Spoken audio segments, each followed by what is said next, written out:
बरेच दिवसापासून मला माझ्या मिक्सरसाठी छोटा जार मागवायचा होता, कारण त्याचं झाकण तुटलेलं आहे आणि रबरही खराब झालं होतं. मार्केटमध्ये विचारले तर खूप महागात पडत होतं, तर ऑनलाईन मी ही मस्त वस्तू शोधून काढली आहे.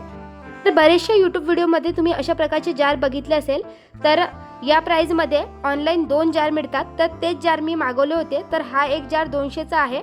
पहिले मी 2 जार मागवले, पण त्याची क्वालिटी अजिबात चांगली नव्हती. ते रिटर्न केलं आणि मग त्याच पैशामध्ये मी हा एक जार मागवून बघितला आणि याची क्वालिटी मला खूपच मस्त रिसीव झाली. जर का तुम्हाला मागवायचं असेल तर मी ॲफिलिएटमध्ये टॅग करते. बरेचदा आपले मिक्सरचे जार खराब होतात, मग अशा वेळेस हा बेस्ट ऑप्शन आहे.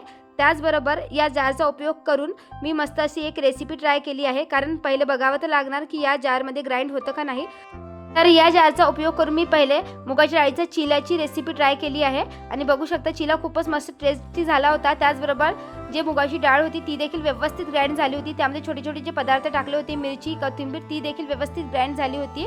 या व्यतिरिक्त या जारला एक छोटंसं झाकण दिलं आहे.